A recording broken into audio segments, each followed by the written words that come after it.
दोस्तों, मैं हूं ध्रुव जायसवाल। एक बार 3 साधु थे। 2 जवान थे और एक वृद्ध हो चुके थे। जमुना किनारे बैठे थे। ठाकुर जी के अनन्य भक्त थे। पूरी जिंदगी बस कृष्ण कृष्ण कृष्ण कृष्ण कहते कहते निकल गई थी सारी जिंदगी वृद्ध साधु की। बाकी जो 2 साधु वो जवान थे, उनके शिष्य थे, लेकिन तीनों ही अनन्य भक्त थे। एक दिन मन में विचार आया कि सब राधे राधे कहते हैं, तो कभी राधा रानी के महल नहीं गए, बरसाना नहीं गए। चलो आज बरसाना चलते हैं। भिक्षा में मिल जाता था, उसी से जीवन यापन करते थे। सच्चे भक्त थे। किसी ने दे दिया तो खा लिया, किसी ने नहीं दिया तो नहीं खाया, कोई बात नहीं। अब बरसाना जाने की बात थी तो वृद्ध साधु ने कहा, हमने सुना है कि जो राधा रानी का महल है ना, वो बहुत ऊंचाई पर है, बहुत सीढ़ियां चढ़नी पड़ती हैं,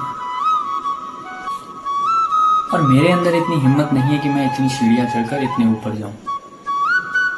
मैं तो यहीं से राधा रानी की मानसिक पूजा कर लूंगा, लेकिन तुम लोग जाकर जरूर आओ। तुम दोनों ही राधा रानी से मिलकर जरूर आओ। दोनों ही लोगों ने निर्णय लिया कि बरसाना जा रहे हैं, भिक्षा नहीं मांगेंगे।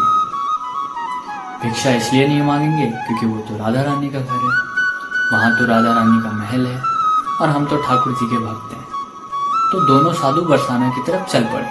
चलते चलते बहुत देर हो गई, भूख भी लगी थी। अब कोई देता था तो कुछ खा लेते थे, नहीं तो नहीं खाते थे।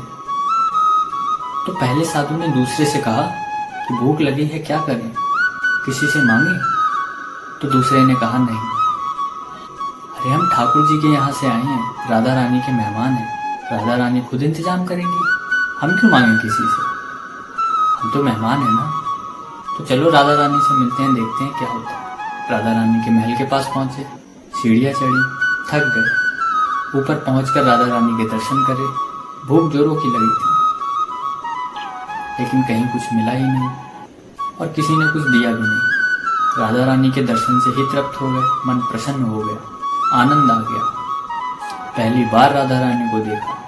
राधा रानी की अटारी पर जाकर हर किसी को सुकून मिलता है कि आदमी कितना भी परेशान हो, कितना भी दुखी हो, वह प्रसन्न हो जाता है, सारी थकान दूर हो जाती है। तो दोनों साधु अटारी पर आ रहे हैं, वहीं विश्राम करने लगे। रात्रि हो गई, दोनों भूखे पेट ही सो गए। इधर राधा रानी की सेवा करने वाले गोस्वामी जी को स्वप्न आता है, और स्वप्न में आती है राधा रानी। राधा रानी कहती है, गोस्वामी जी, मेरे 2 मेहमान आए और वो भूखे ही सो गए मेरी अटारी पर। आपने इतना भी ध्यान नहीं दिया कि कोई यहाँ भूखा सो रहा है।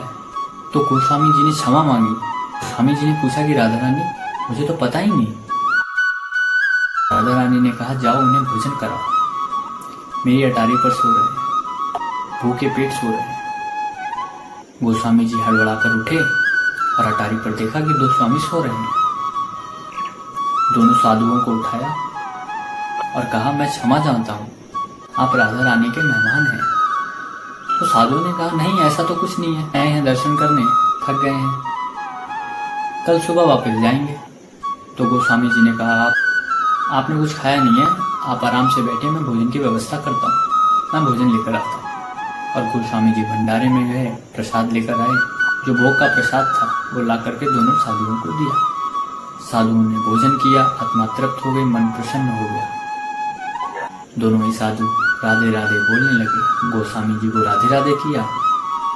राधे राधे कहकर गोस्वामी जी चले गए। गोस्वामी जी बहुत डरे हुए थे, घबराए हुए थे, हड़बड़ा रहे थे, क्योंकि ये शिकायत राधा रानी ने की थी। अब दोनों साधु वहीं अटारी पर फिर से सो गए। राधा रानी स्वप्न में आई। राधा रानी ने आके कहा कि कैसा लगा भोजन। दोनों के स्वप्न में आई और दोनों को दर्शन दिए, और दोनों ने कहा, बहुत अच्छा लगा, आनंद आया। राधा रानी ने कहा, मेहमान होना मेरे, ठाकुर के यहाँ से आए, कृष्ण के यहाँ से आए, भोजन में आनंद आया, कुछ और व्यवस्था करनी है। तो दोनों साधुओं ने कहा, नहीं महारानी, के दर्शन हो गए, आपको देख लिया, और यह सब स्वप्न में चल रहा है। फिर राधा रानी ने कहा कि गोस्वामी जी भूल गए, भोजन के पश्चात पान नहीं दिया आपको। मेरे भोग में जो पान चढ़ा था, उस पान का बीड़ा आप लोगों को नहीं दिया। ये पान ग्रहण करो, आप मेरे मेहमान हो। दोनों ने स्वप्न में पान लिया, पान ग्रहण किया और राधा रानी को प्रणाम किया और राधा रानी अंतर ध्यान हो गई। और यह सुबह 4 बजे की बात है। दोनों की एक साथ निद्रा खुली और दोनों ने एक दूसरे की तरफ देखा। दोनों के मुख से निकला, राधा रानी आई थी स्वप्न में, पान दिया। और दोनों ने देखा जहाँ वो सो रहे थे वहीं पर पान रखे हुए थे, वो पान जो राधा रानी ने स्वप्न में दिए। पान ग्रहण किया और जोर से राधे राधे चिल्लाए। और उसके बाद वो दोनों साधु वहां से कभी उठकर नहीं गए, बस राधा के होकर रह गए। ऐसी महिमा है मेरी राधा रानी की, ऐसी मेहमान नवाजी की। उन्होंने तो मजाक में ही कहा था कि हम राधा रानी के मेहमान हैं, कृष्ण के यहाँ से जा रहे हैं, लेकिन राधा रानी तो राधा रानी है, सबको उतना ही प्रेम करती हैं, उन्हें सब सुनाई देता है, सब दिखाई देता है। हमारे मन में जो भी भावना आती है हमारे ईश्वर के पास पहुंचती है, चाहे वो अच्छी हो या बुरी। इसलिए अपने मन को सात्विक रखें, स्वच्छ रखें, सरल रखें, सहज रखें, प्रेम से परिपूर्ण रखें। जिनके हृदय में राधा रानी और ठाकुर जी निवास करते हैं वो कभी गलत सोचते ही नहीं और गलत कृत्य करते भी नहीं।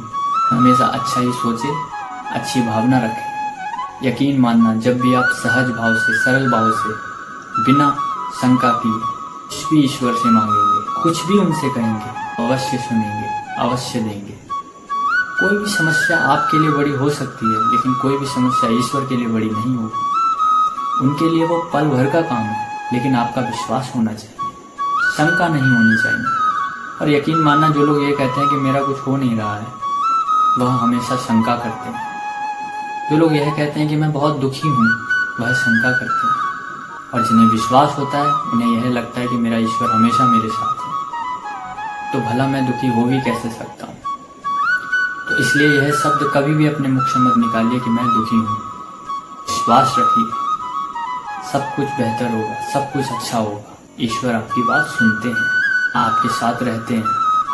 इसलिए हमेशा अपने विश्वास को मजबूत रखिए, अपना ख्याल रखिए